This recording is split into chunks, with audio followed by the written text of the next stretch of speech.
түшүмдө дагы чочуп койгонсом дагы, жыргап түш көрсөм дагы сөзсүз ошо кагазга түшүргөнгө аракет кылам да мен. Мааниси бар да, түштүн дагы жөн кирбейт да, мисалы. Коомдогу болуп жаткан ар түрдүү окуяларга пикирин, көз карашын сүрөтчүлөр калем саптын жардамы менен түркүн түстүү боектор аркылуу жеткиришет жана чагылдырышат. Каарманыбыз Абдурасыл Умаралиев тарткан сүрөттөр адамды суктантып гана тим болбостон, ойлонууга, тереңдикке үндөйт. Умаралиев бала чактан эле чыгармачылыкка жакындыгын айтат.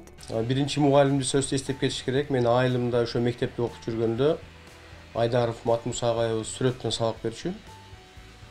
Ошол кишинин сабактарынан мындай илхам алып дегенде, ошол агайга окшоп сүрөт тартар экенбиз деп жеке сабак ала баштаганмын. Ушул 8-ти бүтөрдө.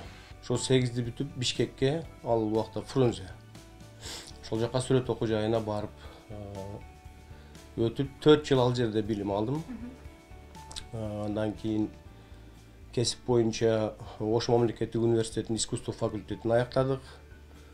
Анан окуй берген жакшы экен да, эми канчалык окусаң ошончолук билим аласың, өсөсүң. Магистратурасын бүтүрдүм 2 жыл. Бул өнөргө дагы бир түрткү болгон, бул апам деп ойлойм да. Апам биолог мугалим болгон, атам химик мугалим. Ошол апамдын көргөзмө куралдарын жалаң мен тартчумун да мектепке. Өзү да аябай жакшы тартат. Бирок ошол экөөлөп даярдачубуз да көргөзмө куралдарды. Ошол сүрөтчүлүк жагым ошол апамдан деп ойлойм да. Ген деп коет го эми. Ошол апамдан өткөн да сүрөтчүлүк жагы.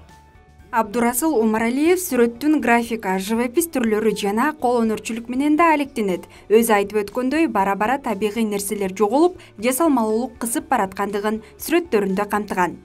Философиялык темага кайрылганды жакшыраак көрөм. Табиятты азыраак тартам.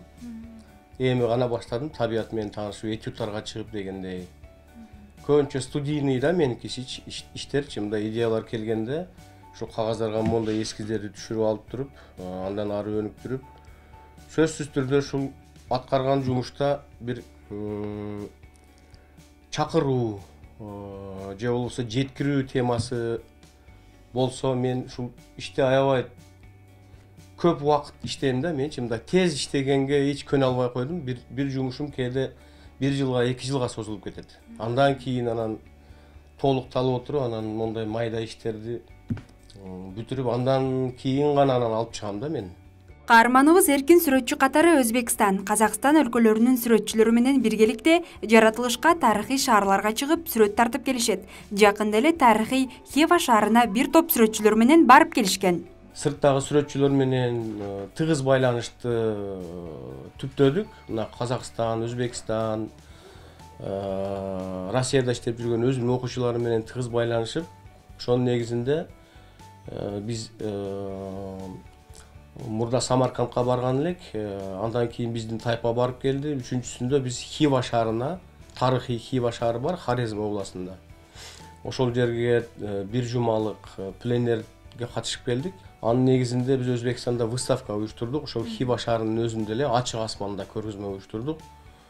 Ошол Өзбекстан сүрөт академиясынын Хорезмдеги бөлүмү бизге аябай жакшы колдоо көрсөтүп, грамоталарын, дипломдорун берип, ушу көргөзмөбүздү телевидениеге тартып, интервьюларды бердик. Ал жерде өздөрүнүн каналдарында беришти. Эми тарыхый шаарды тарткан өзүнчө бир керемет экен да. Мындай өтө жемиштүү болду деп ойлойбуз. Анан ошол эле группаны биз Казакстандан, Өзбекстандан эми Ошко чакырып атабыз. 5 октябрдан 15 октябрга чейин 10 күн келип өздөрү иштеп кетишет да. Буга чейин көпчүлүк сүрөтчүлөр менен көргөзмөлөргө катышып келсе, алдыда кеч күз же жаз мезгилинде өзүнүн алгачкы жеке көргөзмөсүн тартуулоону пландап жаткан кези. Көп ойлоном да, боз үй, биздин түндүк деген темалар мени аябай көп кызыктырат да. Ошон үчүн ар бир эле ишимде, мисалы бул жерде көрдүңүзбү, юртка бар да. Нуржамал Төштүк кызы, Самат Сайдаматов, Ош ТВ Арутан көрсөтүүсү.